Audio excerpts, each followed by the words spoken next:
Hey, say hey. Okay, I seen your message, Tanisha. I put the link in your messenger. Also, if anybody wants to join on the stage, I'm going to put the link in the comments.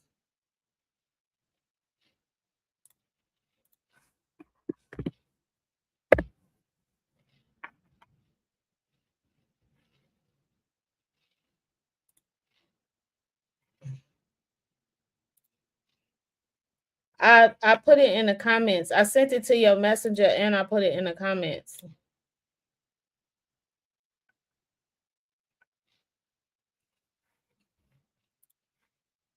And then there's also can't see my finger, but there's a QR code in the left hand corner. You can scan with your phone. But I did put the message in the notes.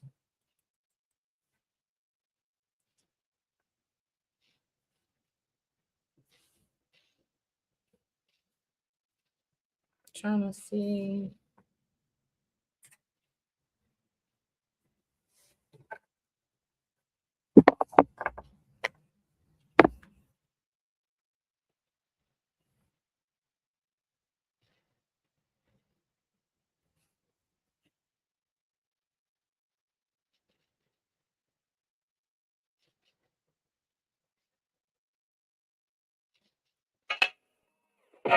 Ooh, that's loud.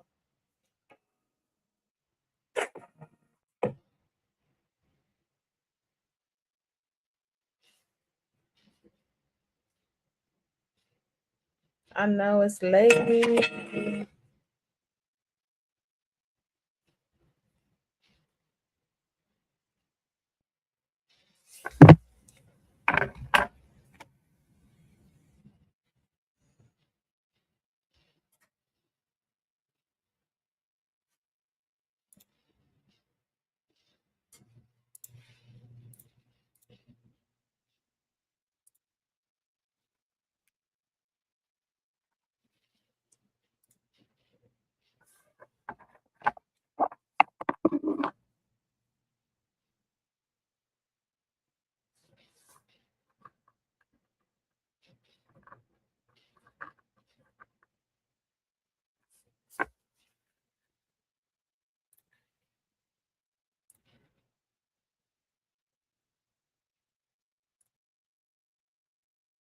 Come on, y'all.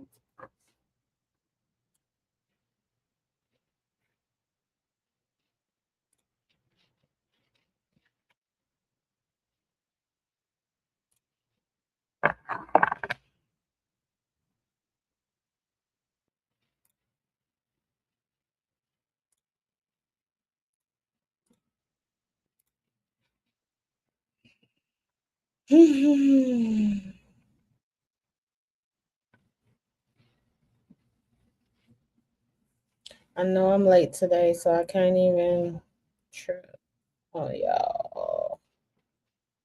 Real late.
Hello, hello, hello, hello.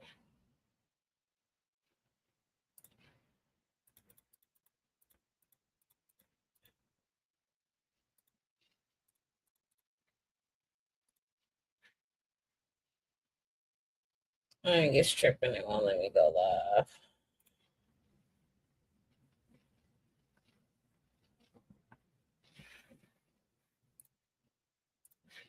Okay.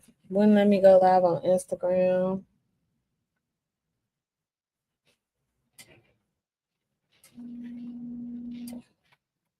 So I'm a little late tonight. So I'm gonna just get started. Tanisha, I don't know if you back on here or not.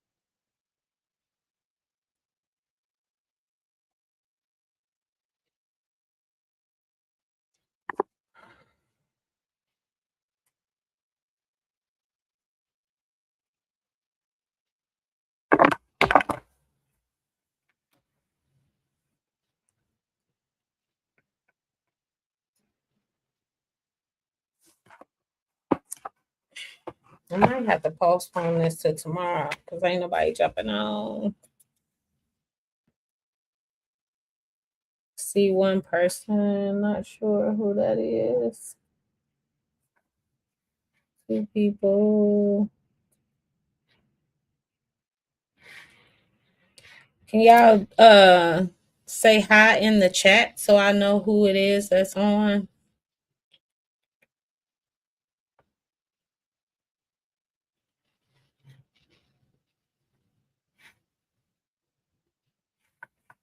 Hey y'all, hey. So I'm going on live a little late today.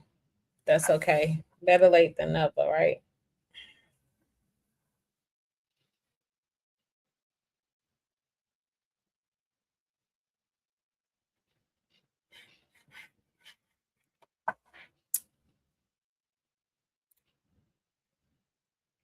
So tonight we're talking about breaking cycles, healing love across generations.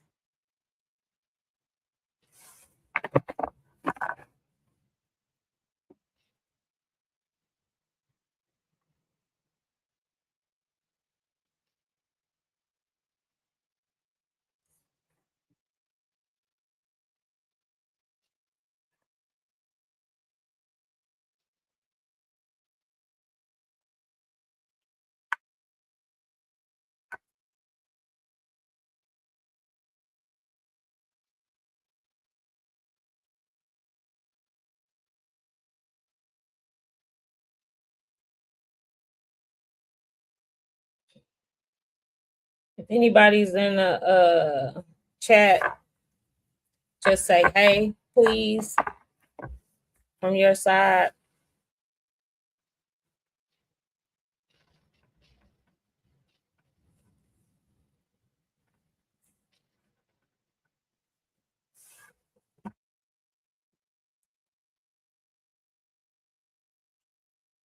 So just type in the chat hello so I know you're on, please, and thank you.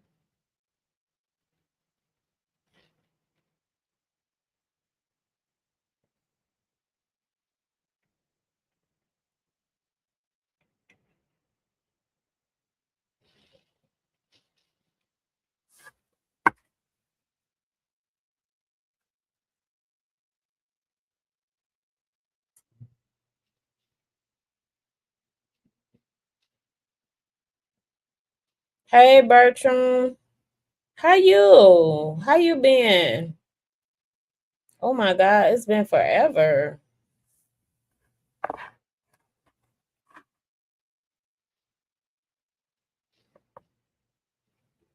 How you been?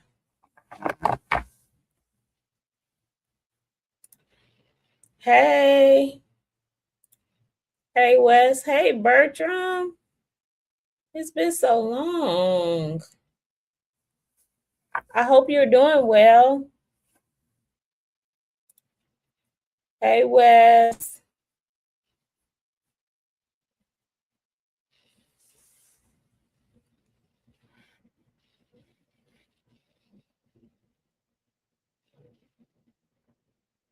You been okay?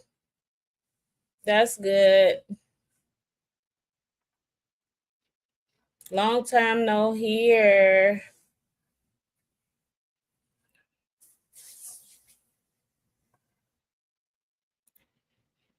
Yeah, it's been so long. I don't think I've seen Bertram since we graduated high school. I don't know.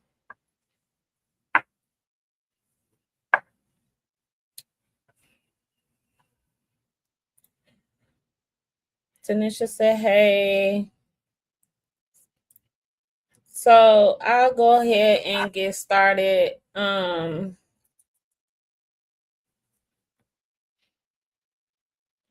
So the title of today's topic is Breaking Cycles, Healing Love Across Generations. Um, so many of us learn how to love by watching people who were surviving, not always thriving. We watch strength, sacrifice, and resilience, emotional distance, or patterns that were never fully addressed. And without even realizing it, it can carry these patterns into our own relationships. So tonight isn't about blame, it's about understanding and choosing healing. So, welcome to Rudy Conversations. For those of you who are new, tonight's conversation is just a part of the Rooted Histories that I was doing for Black History Month. Um, this is where we are just reflecting on how our history shaped the way that we live and love today.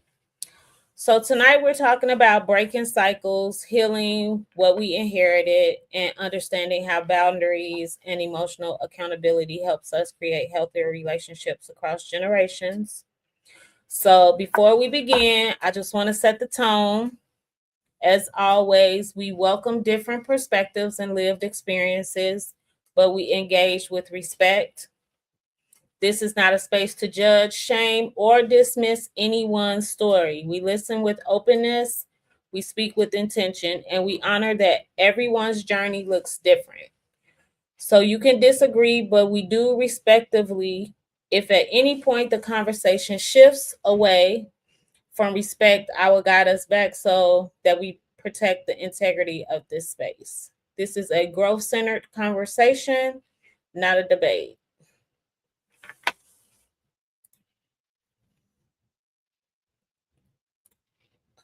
Okay.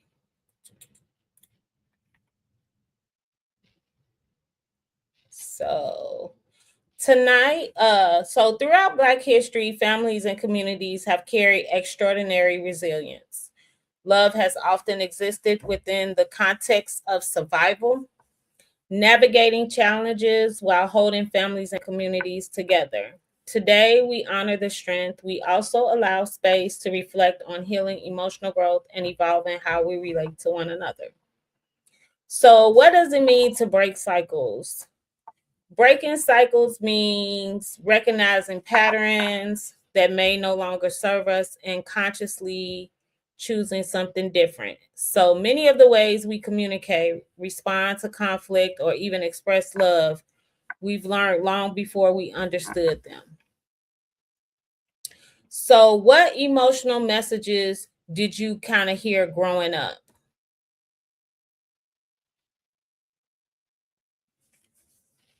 Oh, thanks, Tanisha. I try.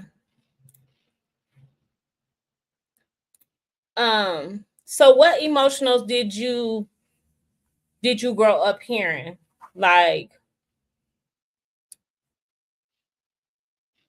did you hear good emotional messages growing up? Did you hear negative emotions growing up? Like, what? You can type in the chat if you want to join the stage. I put the link in the comment section so you can click on that and I can link you into the conversation where you can be on the stage as well. Or if you want me to inbox you the link, I can do that as well. So what emotional messages did you hear growing up? Like, what did love look like in your home as a kid or growing up? And is there a pattern that you are consciously that you're choosing to try to change?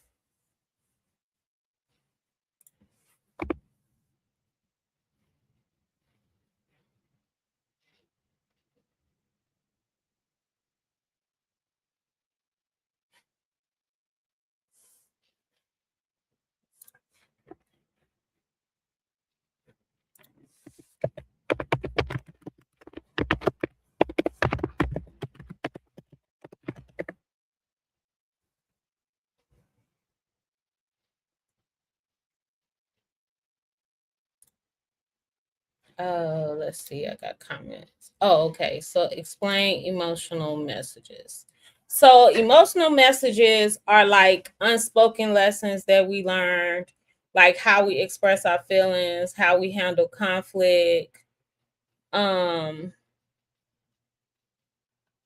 like silent lessons that we maybe learned growing up on how to handle our emotions, like what was encouraged, what was avoided. Sometimes we were told to be strong, sometimes um love was shown through actions, not necessarily through words. Like, for example, for me, I knew my dad loved me, but he didn't really express that until I was like older. Um, he showed more hugs and affection as I was older. When he learned that that was important for me to have, even though he probably didn't receive that himself. So kind of like in the realm of that.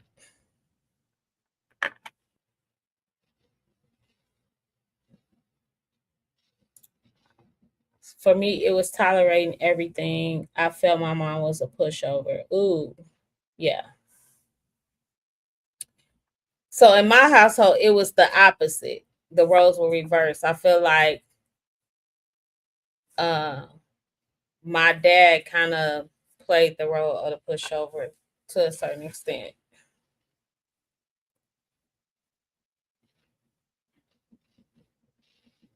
Anybody else got any comments?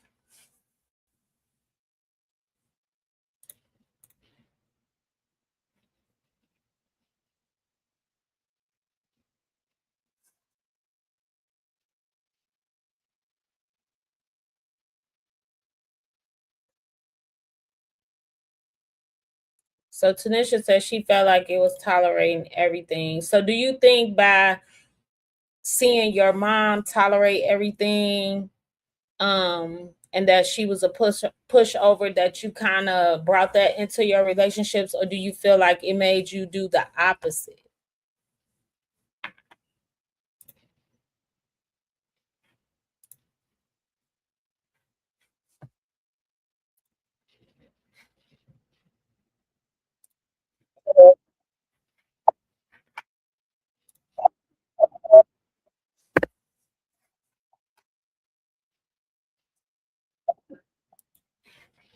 I dropped that link again for y'all just in case.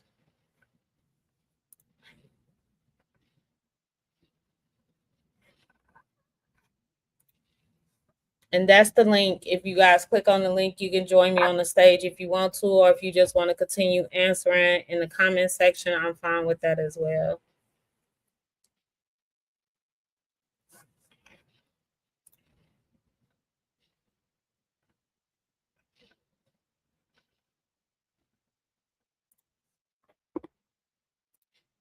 Um,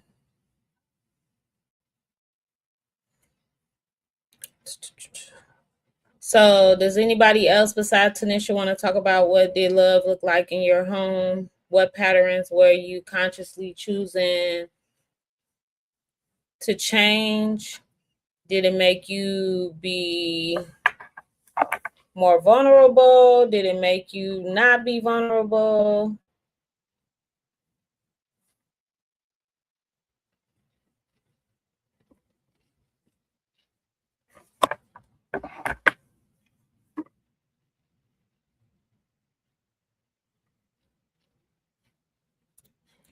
So Tanisha said, I tried to tolerate for years because I wanted a husband, but it really wasn't in my nature. Totally get it.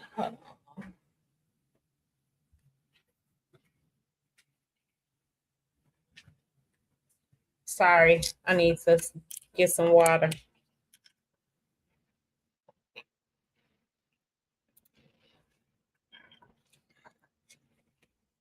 What do you mean by you the exact opposite now? Meaning that you don't tolerate it?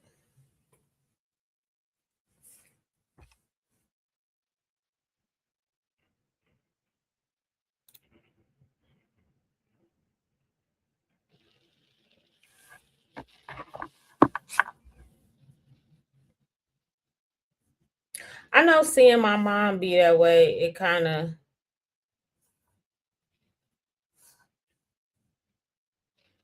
uh seeing my mom be kind of uh the aggressor, it made me kind of want to not be so aggressive in my relationships. In the beginning I was, but now as I got older and kind of learned better, I'm not as aggressive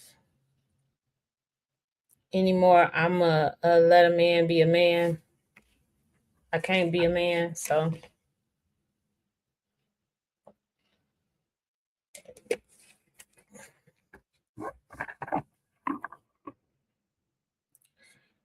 we've had a discussion. Um,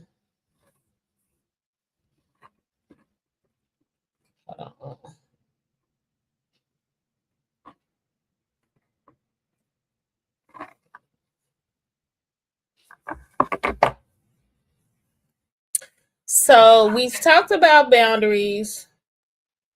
Oops. Okay, well, Tanisha said, I don't tolerate everything. I'm going to say something and hold people accountable for their actions. That part. That part. I mean, I still hold people accountable for their actions, but I feel like I'm more patient. Like before, I used to have a no tolerance policy. Like I just wouldn't put up with a lot and kind of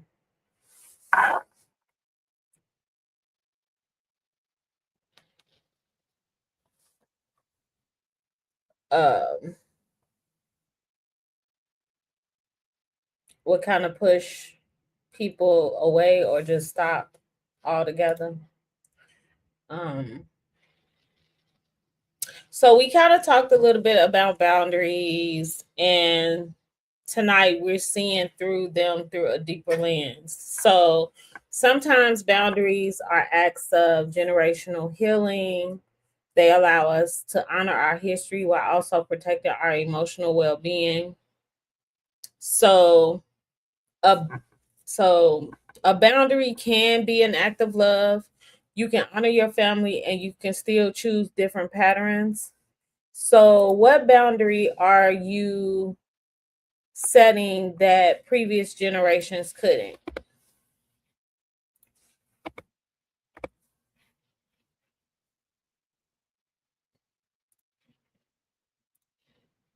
I don't know. For me, I feel like boundaries that I'm creating that previous gen, uh, I would say maybe say so, maybe having a say.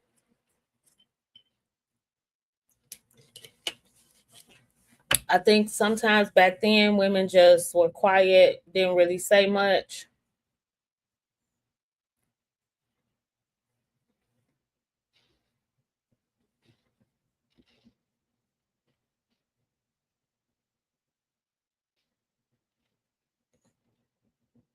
And then how do boundaries change the way you show up in relationships?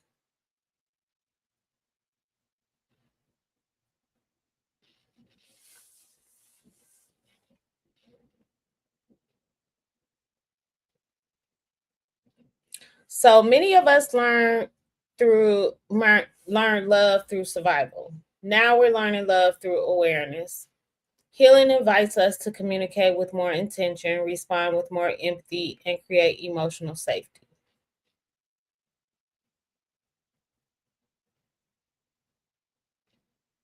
So breaking cycle.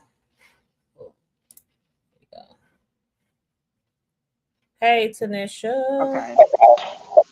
right. You got feedback? Can you hear me? Yep, I can hear you. Okay. I'm at work. So. Oh, okay. Okay. So the Said question is, go ahead. join. I said I know Wes said he was going to join, but he said he was at work too because he was like, "You went later today." Um, and I don't know what happened to G. I'm like, but I know he an hour ahead. You an hour ahead of us too, though. Um, yeah, but one of the things is like, and this is older, and this is not like in a relationship, but just within family, like the level of you just you have to respect your elders and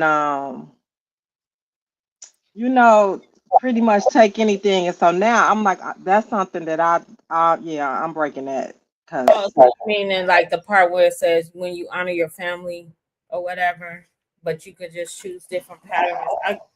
right when you ask that question, because it's like sometimes I found as an adult where you have to be like, wait a minute, I'm not 12 no more. And some people will say, well, that's just auntie so and so or whoever, that's just how they are. Okay, well, I don't have to accept that no more. I had to accept that when I was a kid. Now Right, I cannot verbally, come back and try to be respectful, but I could choose to not participate. I could choose to not show up. I could choose to not engage. I could right. speak and keep it moving, and I can love some people from a distance. That part. Whereas, yeah, and that has really worked for me. That part. Because oftentimes I feel like when we've learned respect, like you said, we've learned to be respectful. So we bit our tongue. It was things that we didn't say. We kind of held back, even though that person was probably being very respectful or rude, or didn't even have the same conscious about Hmm. you're doing all this stuff to be respectful and protect their feelings, whereas they didn't give a care about yours. So at some point it is you choosing survival, you know what I mean, over you, or you choosing self-preservation law. So of course you're gonna protect yourself, set a boundary. So do you think yeah, you just said it does, the boundaries does change the way you show up in different relationships, because now you're just not tolerating any disrespect from anybody, regardless if they're your family member or someone like your grandparent or um somebody older than you, because some people do, especially family. Some people think that they can be disrespectful and it's okay just because they're your elder, so to speak. And that's not cool. So, um, I wanted to like kind of transition a little bit and talk about looking through love through the lens of healing. So, many of us learned love through survival. Now we're learning love through awareness. So, healing invites us to communicate with more intention, respond with empathy, and create emotional safety. So, how has healing changed how you love? Do you think it's changed how you approach love differently? Um, so are we just saying love in general, like period, family, or we mean like personal relationship? Just anybody. It could be family, personal relationships, whatever. Like, how do you Um, think you healing from that changed how you did it change how you love, or did it change how you maybe approached it differently? well, I don't know so much that I've had anything that I really need to heal from. Hmm. But I do think um like knowledge of certain things has taught me to love maybe with more empathy. Um so some situations like I told you, like I may even pull back or have to love from a distance, but my willingness to understand certain situations, willingness to understand just like in the question you asked, like I might have been brought up this way.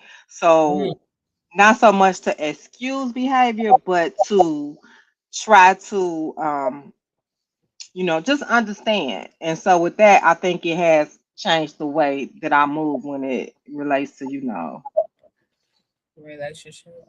right. And I'm gonna give you one example. Like I have a cousin, right? And Hmm. she's very she like a fast talker, kind of like a con almost, right? Yeah. And she's an older she's like my dad's first cousin, so she's older than me, so I got that respect as a level too, right? And she one of those people who will show you need what you need. I'll cook for you. I'll help you need some help with this. She a mathematician. Your kids need some tutoring. Okay, okay, okay, okay. I'll help you. But she's also slick. Like she rented from me and then she didn't pay her rent and she she's a gambler, so she has that addiction thing, how they lie and they manipulate because they have issues. And she just wouldn't pay her rent, so she had a daughter, right? And so I told her, I'm like, listen, because her NIPSCO and everything was included in her rent. And I'm like, hey, I'm a single mother. I can't keep paying NIPSCO and you not paying your rent. So I'm paying your NIPSCO out of my pocket and you walking around with your heat on 100, walking around in your panties and bra you know. So Right. it was October, and I remember saying, because again, she older than me, so I'm not. So I say it was September. We went into October. I say at the end of the year, your rent is gonna be reduced, and you're gonna have to pay your own NIPSCO. So you got Right. 3 months to get it figured out. However, she didn't. So I kept saying, and so I asked her, "Did you change it over?" She said, "No, we just gonna keep it like it is." And I'm like, how can you tell me you're gonna keep it like it is? I can't take care of you, right? But she told her daughter, so the stuff got cut off. Mm. Her daughter didn't speak to me for years because her mother let her think that I turned their utilities off. So What? fast forward to today, right? I didn't turn them off. I told her to change them, but she made it seem like to them that I just turn it off, on them with no notice or nothing. She never told nobody the real story that she wasn't paying the rent because she couldn't say that. Fast forward to today, and when I say that, like she owed me like almost $2,000. Oh She my never goodness. paid me, and so to see her at family functions, hey cousin, just And for a long, you nothing. see, so yeah, Yeah. so now I have a little more grace. I still feel a way. But I can say I love you. I could go ahead and hug you because you got a problem. Right. And me being so angry, it was only hurting me. So I True. had to learn, like and again, remember I go back to when I said she'll come cook for you if you sick, check on you. She called me on my birthday every year, so like where she never apologized to me. And this could be just me giving her grace that maybe she don't deserve. I don't know, but me just trying to make it better for myself. It helps me just to say, you know, she loved me, and she trying to show me, and that's her way of apologizing because she can't bring herself to admit in her That she, addiction. yeah. So when you ask that question, yeah, I it has helped me, and I've learned. Hmm. Not so much, I don't know if that was the healing because it was like no real trauma in some of these issues I have. Even watching my parents, like, I don't know if that traumatized me. Um, and just maybe giving my mom some grace too, because I know some people grow up with you have to you got to get married, and then that whole stay together for the kids, stay together for the kids. So I'm like, maybe she did all that just because she didn't want to be a single mother, and she thought that's what was best for the kids. And even maybe she did say something and stood up for herself, just not in front of us. Like, Right. I don't really know. I know, So never seen my parents argue in front of me, and I know that they had disagreements or whatever, but that was something like back then that they just didn't practice a lot of, you know. right, I remember always thinking like, man, she don't never even put him out. Like, she don't throw his clothes out the window. Like, she would just put on some stuff, and I used to be like, man. And I remember I think I might have been maybe a senior in high school. I was working at Hardee's, and I had a fist fight with my father. And I guess it was just like, you come in here and you bully her, like, you're not gonna bully me. And she didn't break it up. Oh wow. Ain't that something? Yeah, she didn't break it up. Like, Maybe she was just like, that you had the strength to actually do what she probably wanted to do. yeah. So that's what. So now when I said, I'll take a little. Mhm. I don't mind. I know people go through stuff and stuff happens and people do stuff and people make mistakes, all of that. But you can't just come in the house at 1 o'clock and you don't say nothing and you just gonna get what? Now am I gonna be like put you out because you came in? But you can't just do it and we not gonna acknowledge it. I'm gonna say something. You're gonna have to say something to me, or whatever else it is. I'm not trying to nitpick everything, but when you do disrespect me the same way, if I took your car and didn't ask, I'm gonna have to say something to you. Right. You know, People deserve an apology. You just don't get to walk through here like you the king because you're a man. I'm gonna respect that you a man. I'm gonna let you be a man, Hmm. but you're gonna have to be a respectful man, or Or it's gonna be a problem. right. Oh. So do you think accountability and compassion can coexist? Yeah, I think they have to coexist. Mm-hmm. Yeah, I don't think you could really have compassion if you.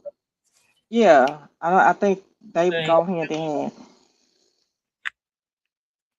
So when did you realize that you possibly could be carrying like inherited patterns, like patterns that maybe of your mom or your dad had, and that you kind of seen that you inherited that same pattern when you got involved in relationships? Um. Or do you feel like So, even well, what I've been told is that, well, how I feel, right? So, I think I was damaged in a way that those patterns that I saw um made me. So, I don't know how to say this. So I'm more, well, like I'm more like my father. My mother was such a sweet. People always say how sweet she was. So I don't really like. carry those traits that she has.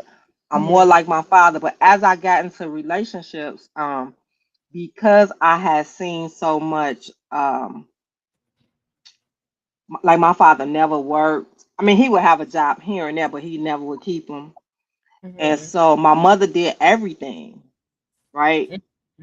She did everything. So for me, I visually never I never felt like I could rely on a man.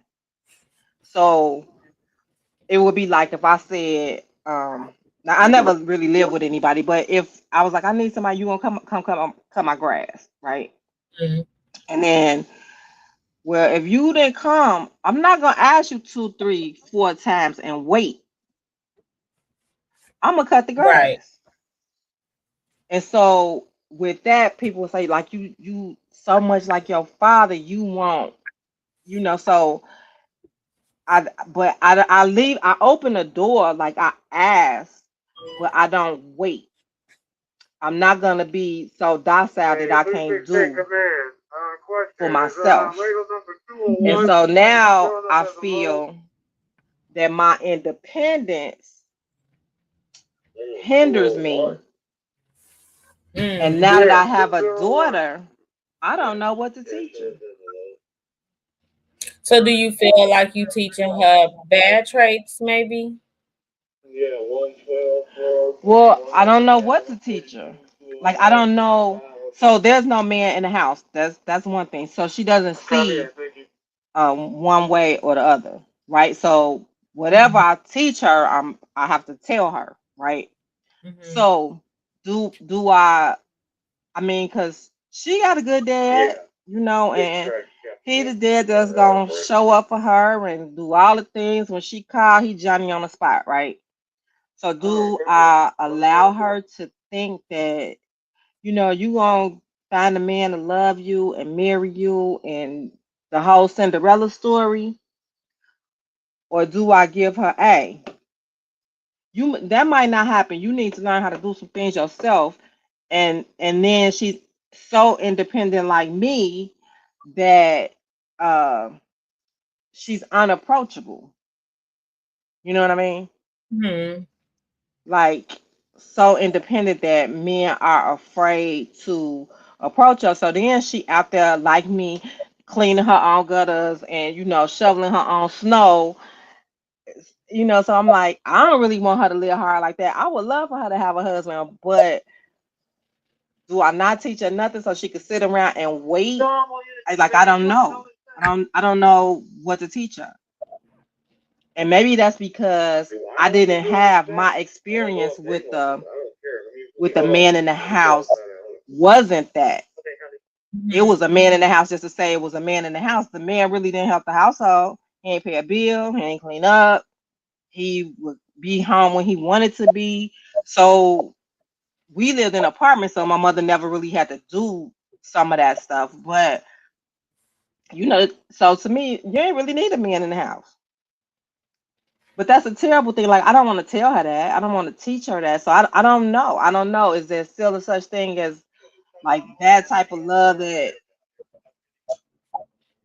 that's the fairy tale stuff? You know what I mean? Like you got boys, so I don't know. So I don't know. With my kids, I just always kept it 100. Like, because even though I'm not married, they still have, I feel like, have successful relationships, right? I wasn't never a person to like withhold. They seen strength in me too, but I also showed them kind of what kind of traits that I just always tried to be a strong mother for them, be supportive with their decisions, but also be the type of woman that they would seek, so so to speak, so that they wouldn't like just end up with. I think by nature we always follow the lead of whoever we was raised by. So both of my parents was hard workers. Um my dad didn't sugarcoat nothing. My mother didn't sugarcoat nothing. Like a lot of people in my family, they was just straightforward. My grandfather, um, but they did show me how men are supposed to show up, regardless if that's what I chose or not. Um, but even though my dad was in the house, he did still teach me how to be functional if there wasn't a man around. So I kind of learned that from both parents, not just my mom, but I also learned it from my dad. Um, so I don't take away. I don't think I took away from. I think my sons seeing me make them treat women better. See, honestly, and they probably never want to see their girlfriends have to go through what I went through.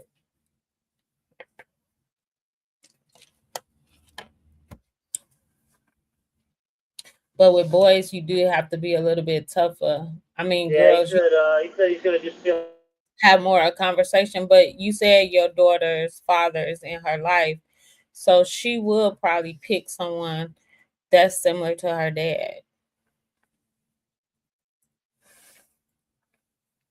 And from the stuff that like he's taught her. Well, I see. I don't know. I just don't know, and I just have to pray and just hopefully she'll find somebody that treat her nice, cause her dad is a great dad. Mm-hmm. Yeah, all right. Well, we'll do what you can and we'll figure it out. It stopped right there. You know what I mean?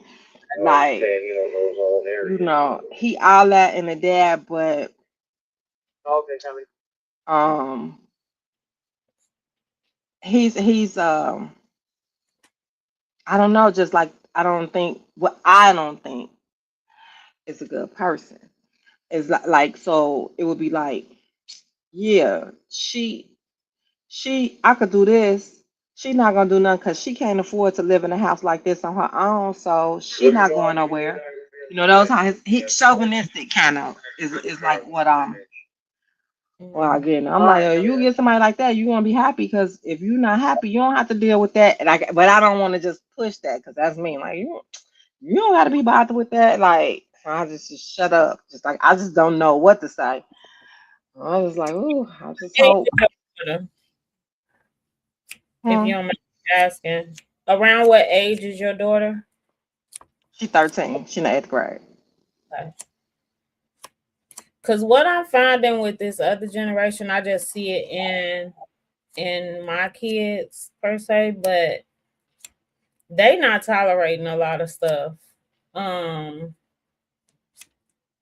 they truly want like a happy life, and so it's a lot of things that I feel like they won't tolerate that we tolerate. I think every generation gets stronger when it comes to that, but even when it comes to jobs, I feel like for us, right? Even if we didn't particularly like a job, we kept a job just so that we can still make money and provide for our families. These kids growing up now, they not doing that. What they love, regardless if it's making them happy or not. So I mean, they doing what they love regardless of how much money that they making I because like they're that. they're choosing their own happiness over a dollar. Um, and so she may have that attitude when it comes to love too. Yeah, I hope so. I hope so. Cause I tried, cause I love on her. I love her. Like we hug in the house. You know what I'm saying? We say I love you. Her and her brother, they say I love you. So, uh, and my father did that. My mother didn't so much, but my Mhm. mother was always tired from working. Like, Right, so I right, don't right. really, I'm like, she was always working. Like, she's always sleep or, you know, Yeah. So I think that's a good thing. So I think some of the ways that I grew up, it affected the way I love, but I don't think it's in a negative way. I think you just, like you said, when you're around something, you tend to veer towards that type of person, the person that raised you, so it's just what I know, what I've seen, and I don't uh hold it to stone as far as like that's what love should be like. I never did that. So, cause I don't know. I guess I watched a lot of TV, and I had people like in my family that have positive, or what I thought to be positive, not perfect, but positive, loving relationships. And although my father didn't work, he was very active, like with us. Yeah.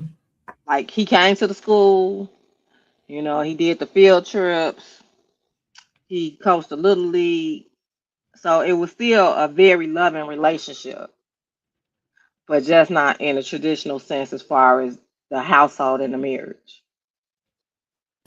So your mother was the breadwinner, and he kind of was like he took on her role a little bit. You would say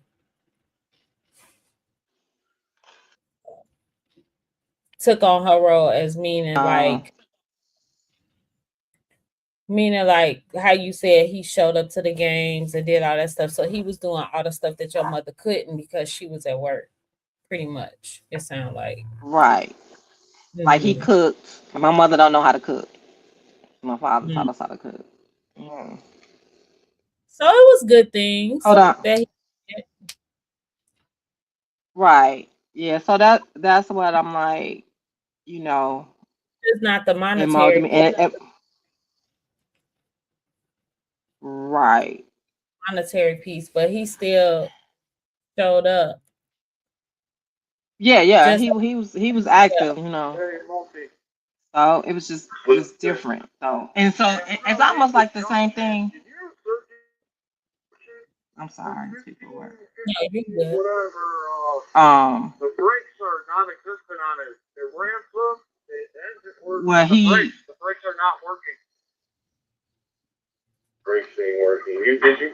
on. Let me try to turn this radio down. I'm sorry, because that radio right by my phone.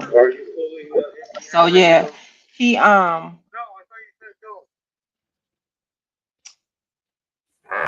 taught us a lot about family, Mhm. and so with with that, like he was very good at he was distant from his family, but he talked a lot about family he- and even like with neighborhood, like when your friends, you don't. He was very, very vocal about things you did with your friends, how you protected your neighborhood. Like it would be no backstabbing. Like right now today, if somebody dated like my friend that was my friend when I was 14, I'm like, because he just like drilled that into us. Mhm. So I guess basically like the sense of community and loving in that sense. That was a big thing, and I think it was a growing up in Miller at Mhm. that time. It was a big thing for all of us because back then, like Miller was far. I don't know, people didn't come. Maryville wasn't really as built up. Like Crown Point wasn't built up like it is now. So people didn't really go that far out. And so the people, we all just like nobody came out there. So you had your communities in Miller, your Edna, your Ryan, and people like really stuck together. The Hey, Gerard, projects. Hey, what's going on? How what's you doing? going on? Good. How are you? I'm good. Thank you for letting me be in this format. No, Yeah, it's it's almost over. He like, time, Hey, you just said, I just got it. You know what I'm saying? I just got it. I apologize. I was at a No, party. you good. I was a little late today anyway. Hey, well, I hope I won't miss no more. I want to, I want to visit the site often. Okay, that's what's up. Yeah. I want to visit. I heard y'all had some interesting topics that y'all been talking about. Yeah. Like tonight we were just talking about breaking cycles, like healing love through different generations, just talking about things that we may be doing today that we learned from a generational cycle, um different patterns that we may have learned that we brought into like current relationships that we learned from our parents, or some people love in survival mode, you know. Green on the north. Green on the north. But Tanisha and I were just talking about some of that earlier. You We was got that talking green about on the north. some generational cycles that we decided to break. I know for one, me, with the my mom, I mean my dad and my uncles and everybody, they was alcoholics and drug addicts and things of that. And I just didn't I didn't want no part of that. So I was like, hey, I think it has to stop with me. So Mm-hmm. that was a vicious curse that was brought upon our family that I decided that I was gonna stop. Yeah, I think that a lot of us try to undo some of the stuff that we inherited from our generation. Tanisha, probably some of the questions too that you were talking about, Gerard probably would do some good insight on when you were talking about like with your daughter and stuff like that from like a male perspective. Yeah, Um, that's her uncle. yeah, but I'm saying from a male perspective because we were talking about what were we talking about? Like how boundaries. Oh, we talked about accountability and compassion, how they co. Um, we was talking about did we realize we were carrying we even carry inherited patterns. You know, sometimes we do things and we don't even realize it's something that we inherited. It's just something that we've been doing. Um, oh, Greta also, and then she said you can from your parents what, and that's kind of what we were talking about a little bit. It's just what we learn from our parents on what to do and not to do may have not been still even the right thing to do.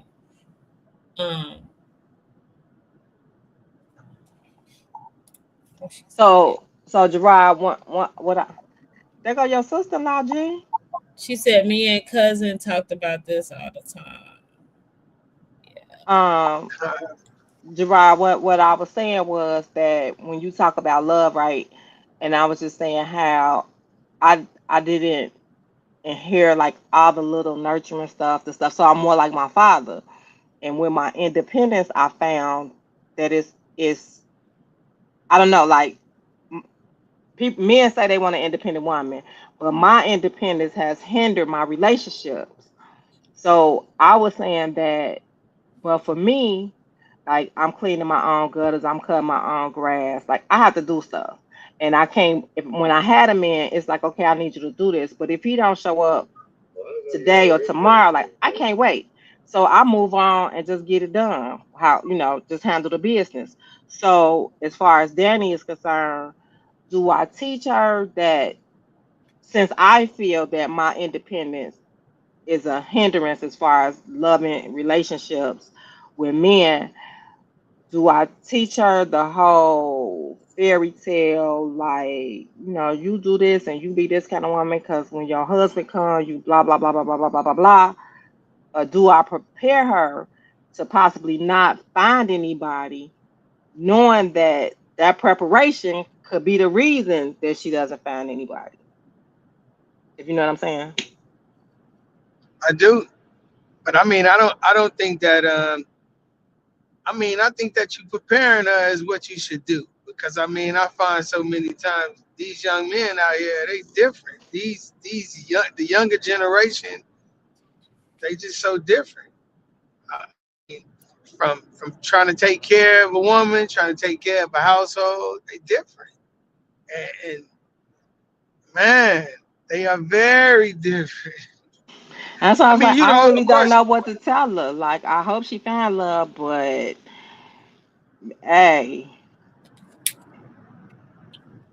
I feel sorry. I mean, I kind of feel sorry for the new ladies, these young girls.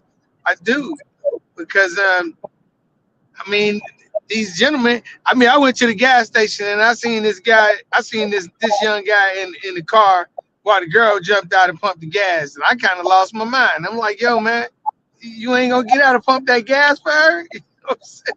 And she accepted that, and he thought it was, it was cool for him to be in the car. Like it wasn't nothing wrong with that. And I'm like, come on now. So I mean, you just got to, you definitely got to, she got to be prepared to do, be able to do on her own. And then if a man come in there, she find a man that comes up in there and wants to do that, or he's programmed, or to do those things. Then accept those things. But man, I feel sorry for these young ladies because these young men are just kind of different. So do you think that They're the young men are different um in respect because they're growing up from broken homes as well? Maybe not having a male figure in their life, so to speak. I don't know. My sons grew up like I was a single parent, but they very respectful. So I can't really say that either. You know, It don't have um, to be from a broken home because I mean those things that a woman can teach that. You know, mm, I mean I learned a lot. I learned a lot from women. I mean just to be perfectly honest, I listen. I learned a lot of things just being around women and listening to what women would say. So I can't say that it's from a broken home. Nah, I ain't gonna. I don't I'm know. not I gonna say think a lot of the men today want to be pampered like females too. hey, Queasy, is They Greta still on? they like metrosexual Yeah, I know. for real. Queese, Huh? is Greta still on? Uh, she was in the Oh, chat. Greta was on here. If Greta's still on, I want to know how she feel about that relating to Brittany and in Brittany's age, in that age group with a girl. Greta, if you still on, okay, she is. She said, right, I was a single parent and son is very respectful. Yeah, mine is too. My three are. Yeah, she's still here, Tanisha. But how does she feel? Okay, that's her son, but what are her? How does she feel about Brittany though? And how whether she, I don't know what she date, but in her dating life, like what she got to choose from. Hey, Greta, Is if it you still want, chivalry in that age group? You know what I'm saying? let me send her thing through Messenger too. So if she want to jump on the stage, she can. But or if she just want to communicate through the chat too. Greta, I just sent you a link if you want to jump on the stage and talk too, or if you want to continue in the chat, that's fine.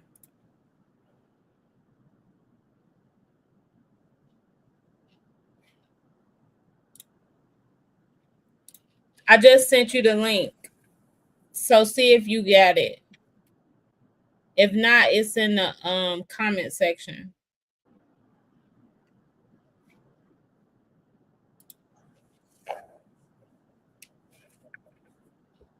I think she gonna try to get on the stage with us, y'all. But yeah, I don't know. I just find it seemed like a lot of men metrosexual. Like, okay, here she go. And so, and Jacquees, I got a question for you too. After Hello? Greta Al. Hey, Hello? girl, What's up? What's up, Hey. girl? Hey, everybody. How's everybody doing? good. How are you? I'm doing okay. Good, girl. Good, good. So what was the question about Brittany? Well, not just. I was just asking your experiences, like as far as you teaching your daughter, like is it still Sherry? Like, you need to learn how to do all this, and this yourself, because you may never get married. Do you, when you was bringing her up, not so much like right now today, but when she was, let's just say 17 to 20, 21, 22, like, I mean, do you teach them to be so independent that their independence might stop a man from approaching them because she too hard, she could do, or do you teach her to pretend that she's helpless? So like, how do you?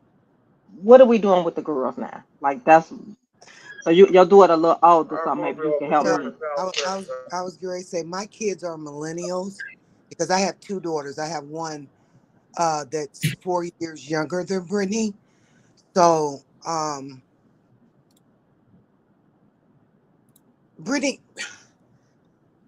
Brittany's kind of different. Brittany wasn't the average type teenager. The she dated one boy. Um and she dated him all the way up through college. And Mm. she she actually thought that that was going to be the one she would have a family with. So she never. Mm-hmm. Brittany she was always independent. When she got of age, she wanted her own money, so she worked at Six Flags. So she already had that independent streak. And I think part of Brittany's problem was I had two kids behind her, and she was 4 years older, and they got on her nerves. So she was very independent. She was very independent. Like she wanted to go to college quickly because her brother and sister were getting on her nerves. So I just always tried to instill in her to do my girls, period, you know, to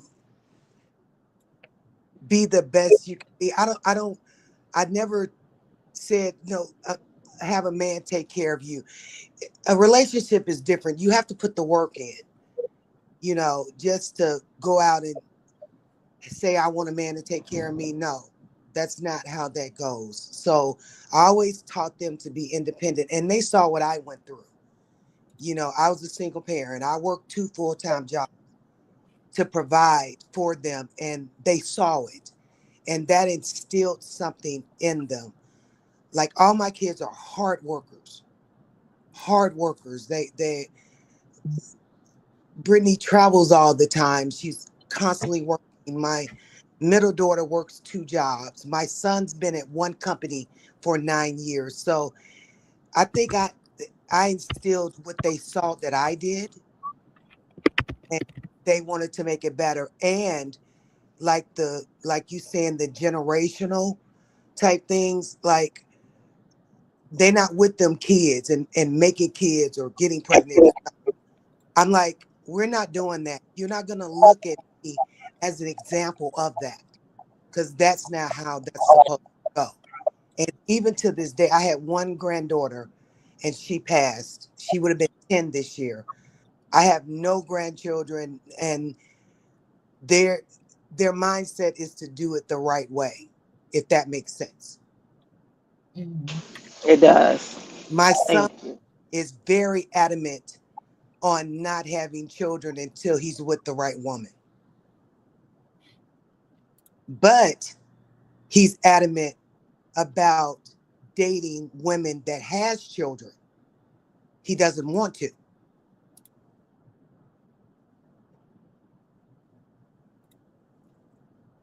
Now think of that. Well, I feel like maybe it's some hope, because I was just like, I don't know what to tell the girl. I just. I mean, it's I don't know. We sound like old people. It's complicated with them. It's different. Like Gerard said, they're just different, you know. And you're trying to raise yours and your daughter, you know, to having morals and values, and most of them are not, and that's the problem. Mm-hmm. Most parents don't. They're so interested. I'm their friend now because all my kids are grown, but I wasn't their friend when they were growing up.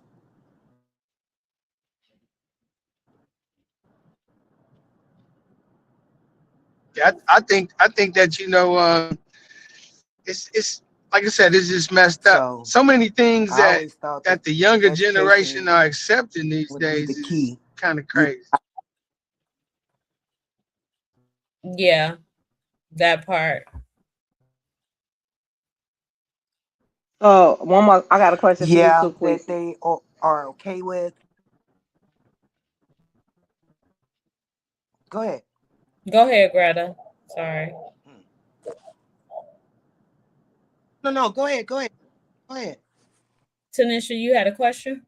Yeah, I had a question for you. So remember we was talking and I was saying about the independence, and you talked about how you know you raise your sons and they're productive and everything, but it's like you don't feel because like you got a whole lot going on as an independent woman. You don't feel like that you intimidating. Oh, I know I'm very intimidating. Okay, because I'm like, your independence too. Like, it ain't just me. Like, men, as far as really love, like they say they want independent women, but when they date independent women, then they cheat, and then they go marry women that work at the gas station 3 days a week. Like the independent woman is not who they choose. But I think it's more of a reflection of them than it is of me. Because they can say they want an independent woman until they got one. And independent don't mean that, and I think some men think that some women, because they are independent, that means that you're not submissive. But You took the words out of my mouth. Yes, yes. they think that we not submissive when we really are, but we've been responsible for so much stuff that if you don't show us that you can do equal to what we doing or more, we can't submit, Mm-mm. because if You we depend submit, on that. we're gonna lose everything. Yeah, how can you depend on that? So they'll say, oh, you so independent, you don't want no man, this and that. It's not that. It's just that I can't trust you to that level for me to be able to relinquish some of my control. Mm-hmm. Because when if you think about the song that Jay-Z said when he said Beyonce was a lot harder than some of the niggas he hang around with, that's real talk, because it's a lot of women out here that's more tougher than some men in some cases. You know what I mean? But they look at that as a negative, but I think that's just more of a reflection of them than me. So, and it is tough to find somebody that can I wouldn't say like handle me, but be able to deal with me, because I'm just straightforward. I can't, especially when my kids were younger, especially because I was raising males.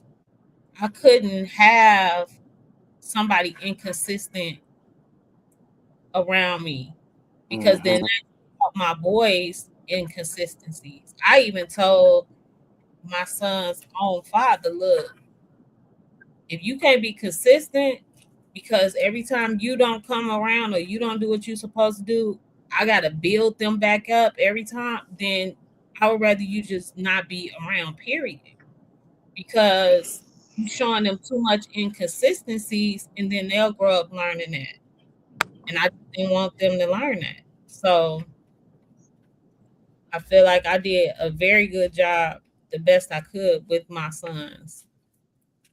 Um, but I had to be a little bit tough, and sometimes that meant even sacrificing my own happiness, and it made me kind of not deal with a lot of knuckleheads either because I couldn't afford to.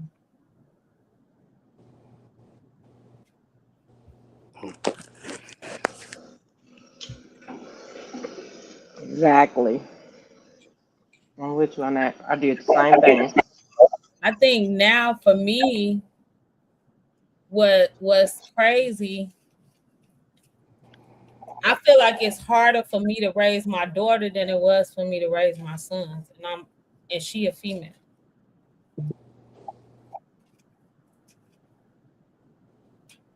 And why is that? Because I'm not. I was so tough with my boys Hmm. that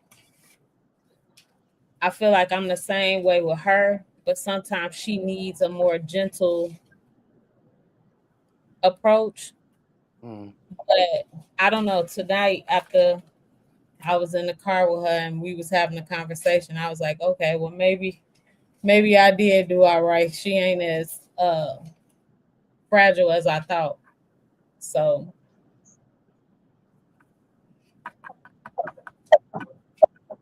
but it was more scarier to me raising her than it was my sons. I don't know. I felt the totally opposite. I was more scared for my son than I was my girls. It was so many temptations out there for him, from hanging out to doing the wrong thing to being at the wrong place at the wrong time. What saved him was football.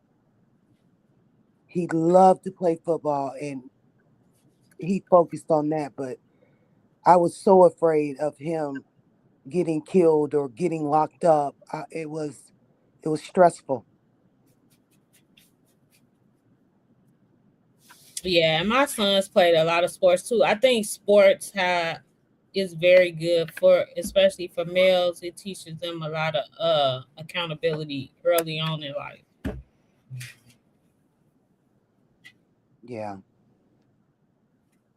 And it helped me because it kept him grounded.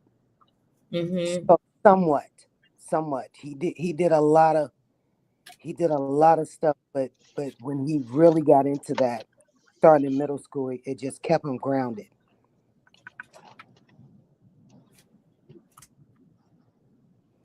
But I know the topic you guys were talking about, like generational, and I told you that me and my cousin, um, who's there in Maryville, we were more like sisters because our moms, we were the only child. So she had to take on a lot of responsibility of being a big sister towards me, where we're like 8 years apart. So I have memories of, I've been to every high school in Gary when I was little, and I don't know why I wasn't in school. Whatever high school she went to, at one point I was there. Why I'm not in school, I don't know. Walking through the halls with her. I've been to Lou Wallace.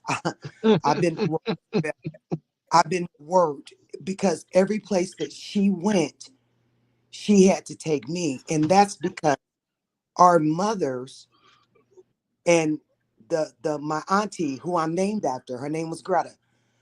My mother and my auntie were out in the streets all the time. They were always gone. They were Mm. always, and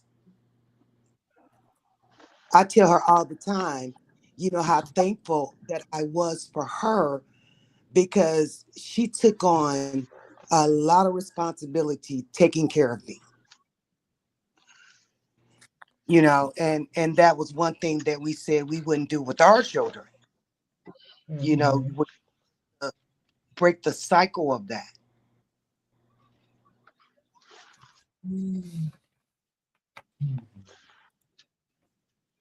So Yeah, I think back then too, we had more of a village than these kids have today. that's true. Definitely more. And because in my case, so I in the summer times I used to go visit my cousins and them, like go visit my grandparents. And in the South, anybody can spank you. Right? Like if a neighbor seen you doing something wrong, they can pull your car or they could tell you. And everybody was in agreement with everything. So like growing up, even though um when my dad and my mom split up and my mother would send us to the South, I still I was kind of like Greta like was I learned a lot of stuff from even people that I met in the South. Like my cousin, it was funny, he had a 20-year class reunion and I so happened to be in Kentucky with him when he had his reunion, and people in his class knew who I was because we all played as kids. Mm-hmm. So I didn't go to high school with him. I knew everybody that he kind of went to school with and grew up with because we were the same age and I used to be there every summer.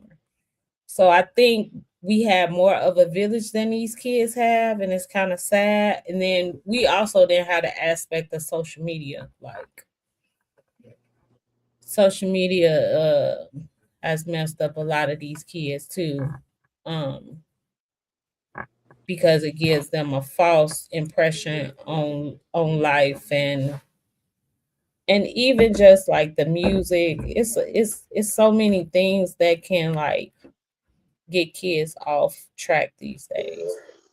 Them some more topics for your next live.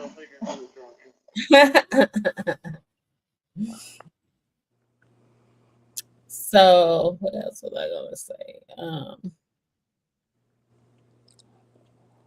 And you know, it's funny how you say how our parents sent us off for summers. Like my father's mother lived in Memphis, and I hated to go to Memphis, and they would make me stay there the whole summer. To this day, Mm-hmm. I don't like Memphis because of that. Because my grandmother didn't drive; it was hot. We had to catch the bus every place, and she couldn't cook. But it was funny how you could be shipped off for the summer. My mom would also send me to my aunt's house because she lived in Orangeboro, Kentucky, and I would have to spend the summer there. You know, Mm-hmm. by teenage age, but as a kid, I was always going someplace that was out of state, and I've never done that with my kids ever. They may have went someplace, but they wasn't gone for the whole summer.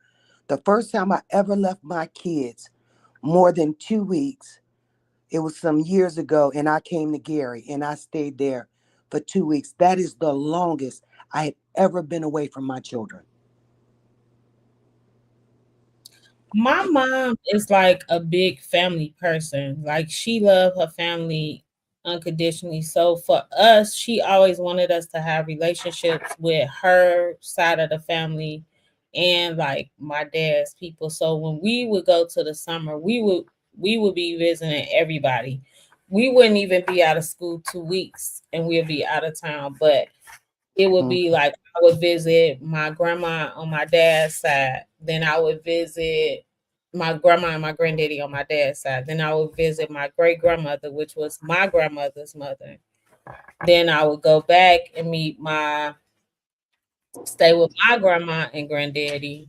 And then I had a lot of cousins that live downtown, down in the same area where they live. So in the summers, it was kind of cool because I got to see family that say if we stayed in the same city, I would see them, but because they didn't, my mother wanted me to have those relationships, which I'm kind of glad I was able to have those relationships because I was able to see both sides and not just like one side.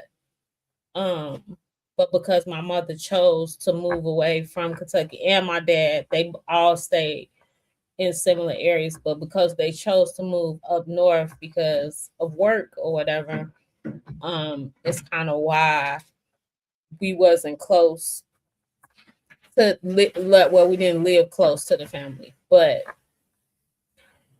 I feel like that kind of shaped me to be the person I am today, honestly.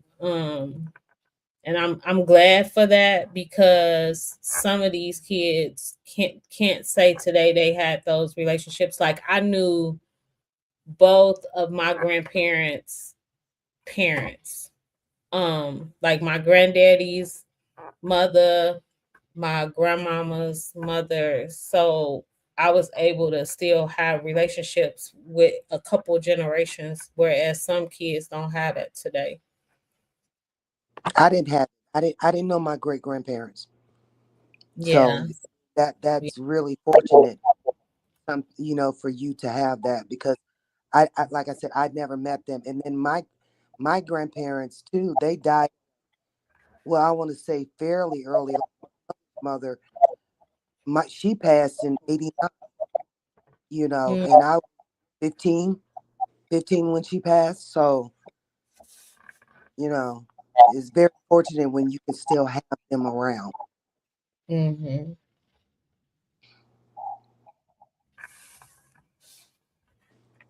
Yeah. So uh I was gonna move on to like another part of the segment. So breaking cycles doesn't require resentment, it requires understanding.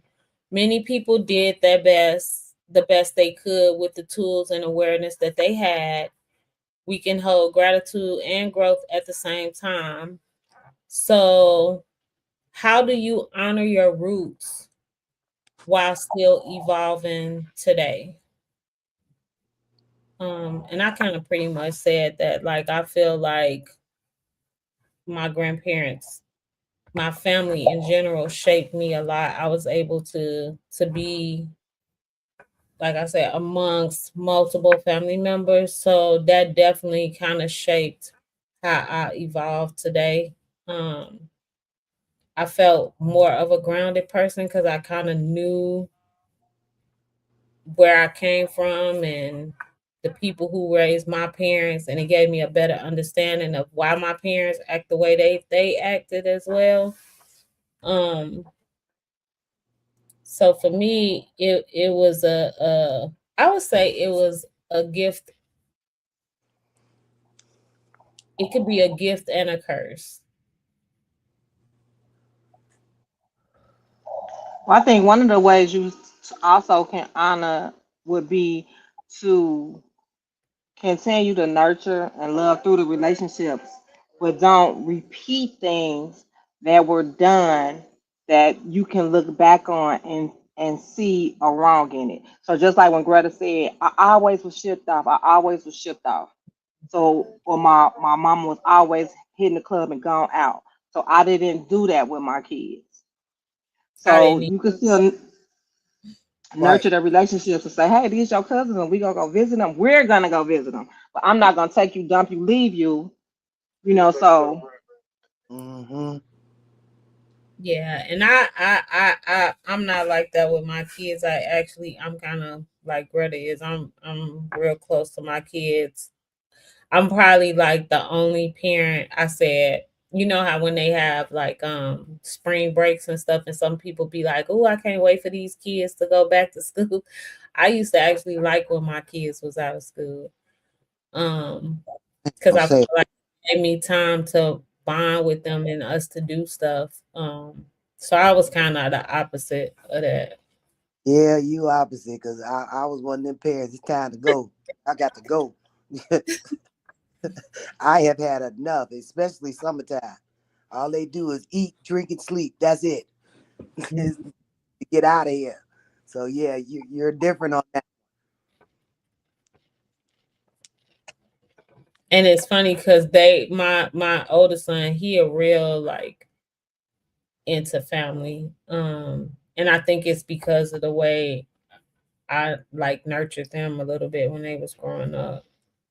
Yeah, Brittany has actually been on what is that, Ancestry?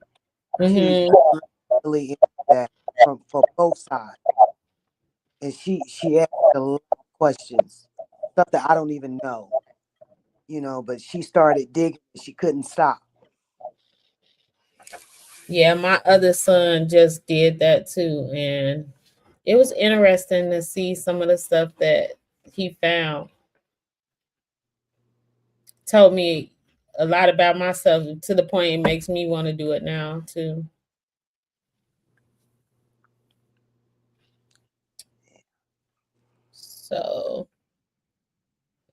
So, if let's see.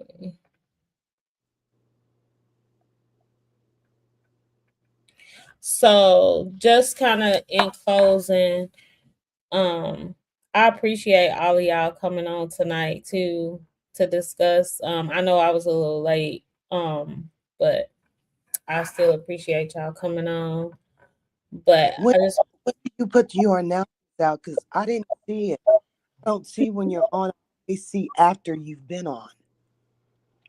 so basically I try to do lives every Friday at 8:30. Okay. And then I have my podcast. So I'm on uh Apple Podcast, Spotify. You can listen to me on Apple Music, Audible, like any like streaming platform that stream podcasts, iHeartRadio.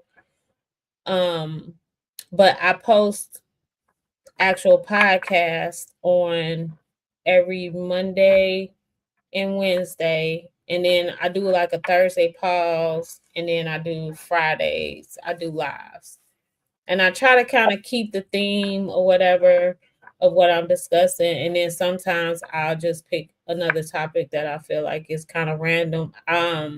The topics that I talked about tonight and like last week, kind of like Black history based, a little bit, but yep, that's pretty much what I try to do. But Okay. Because yeah, I forget, so I don't see notifications that you're going to be on. And so happened I went on Facebook and that was the first thing that popped up. So that's why I came in because I thought it was on. so I try to post it too on my Facebook page, but I guess I don't know. You know how the algorithm or whatever it is on Facebook, it don't always show up. Mhm. So I'm gonna try to get better about posting it like early, so that people can at least add it to their calendar as like a reminder that I'm going on. Okay. Yeah, but try every Friday, like every Friday around 8:30. I'll post stuff too, like on Friday. Like today, I had kind of posted just to see what people was thinking about talking about. But I'll normally post like what the topic is gonna be, and then what time I'm gonna be on. So just kind of watch my page, and then like how y'all was able to get on the actual stage. I post that link in the comment section, so then you can just click on there and get on the stage. I can have up to 10 people on there. And then sometimes people will just stay on and they'll just make comments. Everybody don't want to get on the stage, and that's fine. And But that's I think it's a better dialogue when people get on the stage because we can kind of like talk more versus just me typing. mhm. And that's 8:30 your time. What That's 8:30 Eastern Standard Time. Yeah. So I don't know. Where are you at, Greta? Are you in? I'm in Carolina. Okay. What time is it there? Right now it is 12:37. Okay, so we on the same time. Okay. Yeah. Okay. So just to close out, breaking cycles isn't about rejecting where you come from. It's about honoring it by growing. Every boundary you set, every pattern that you question, every conversation you choose to have creates space for healthier love, not just for you, but for generations to come. So healing what we inherited is courage, and we just have to move forward and with what resonates in us to do better. So if tonight's conversation resonated at all with you, please share this with someone who believes in growth and healing, who wants to like talk about future discussions.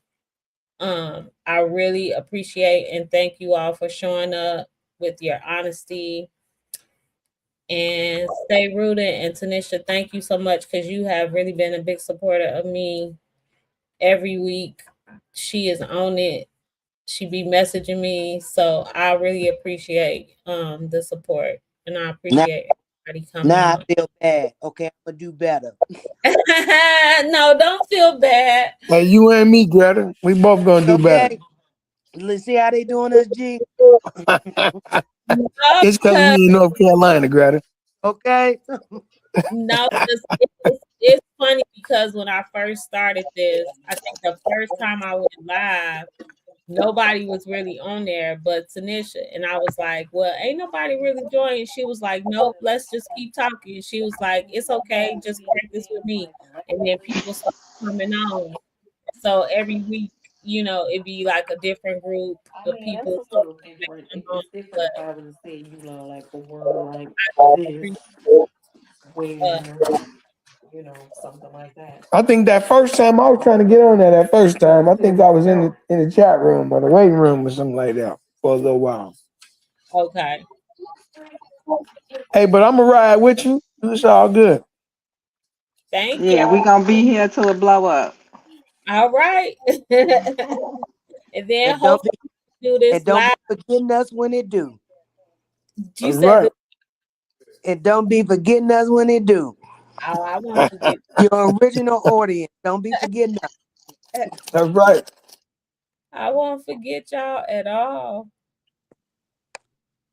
But thank y'all so much. And then if y'all want to listen to like the podcast or whatever, I don't know if y'all have Apple phones or Androids, but like I said, I'm on Apple Podcasts, iHeartRadio, Amazon Music, Audible, Spotify, any of those you can listen.